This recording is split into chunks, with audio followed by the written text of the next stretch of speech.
Super সানডের match ছিল দুই ভারতীয় ক্রিকেটের তারকার আত্মসম্মানের লড়াই ছিল হার্দিক এবং শুভমানের মধ্যে। প্রথমজন গুজরাটের জার্সি ছেড়েই ফির মুম্বাই ইন্ডিয়ান্সের নীল জার্সিতেই। তবে তিনি এবার মুম্বাই ইন্ডিয়ান্সের অধিনায়ক পদে রয়েছেন। অপরদিকেই প্রথমবার গুজরাটের ক্যাপ্টেনের ভূমিকায় শুভমান গিল। এই লড়াইতেই শেষ হাসি হাসল শুভমান গিল। 6 রানেই ম্যাচ জিতে নেয় গিলের গুজরাট টাইটান্স। রবিবার গুজরাটের নরেন্দ্র মোদী স্টেডিয়ামেই মুখোমুখি হয় গুজরাট টাইটান্স এবং 5বারের আইপিএল চ্যাম্পিয়ন মুম্বাই ইন্ডিয়ান্স। এদিন ঘরের মাঠেই টসে হেরে প্রথমে ব্যাট করে গুজরাট টাইটান্স। শুরু থেকেই মুম্বাইয়ের বোলাররা চাপে রাখে গুজরাটের ব্যাটসম্যানদের। 4 ওভারেই মাত্র 14 রান দিয়েই 3 উইকেট তুলে নিয়ে গুজরাটের বড় রান তোলার পথেই সবথেকে বড় বাধা হয়ে দাঁড়ায় জসপ্রীত বুমরা। ফলে 20 ওভারেই 6 উইকেটেই মাত্র 168 রান তোলে গিলরা। এরপর অল্প রান চেস করতে গিয়েই প্রথমেই ঈশান কিষানের উইকেট হারালেও স্বাভাবিক ছন্দেই ছিলেন হিটম্যান রোহিত শর্মা।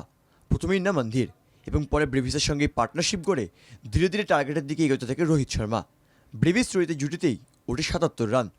এরপর 12 ওভারেই ব্যক্তিগত 43 রানেই রোহিত সাই কিশোরের বলেই এলবিডব্লিউ হয়ে প্যাভিলিয়নে ফিরতেই ম্যাচ জাঁকিয়ে বসে শুভমান গিলরা। এরপর মোহিতের বলেই 43 রানে ব্রেভিস কট অ্যান্ড বোল্ড হতেই ম্যাচ থেকে হারিয়ে যায় 5বারের চ্যাম্পিয়নরা। এরপর হার্দিক পান্ডিয়া শেষ ওভারেই একটি বাউন্ডারি এবং ওভার বাউন্ডারি মেরে মরিয়ার চেষ্টা করে, কিন্তু 19তম ওভারে তৃতীয় বলে হার্দিক ক্যাচ আউট হতেই মুম্বাই জেতার সমস্ত আশা শেষ হয়ে যায়। শেষ ওভারে 19 রান ডিফেন্ড করেই 6 রানেই ম্যাচ জিতে নেয় গুজরাট টাইটান্স। ফলে ক্যাপ্টেন পরিবর্তন করেও এবারও প্রথম ম্যাচ জেতা হলো না মুম্বাইয়ের। গুজরাটের হয়ে সর্বোচ্চ রান করেই ম্যান অফ দ্য ম্যাচ হন সাই সুদর্শন। সাইয়ের ব্যাট হাতেই আসে 39 বলে 45 রান।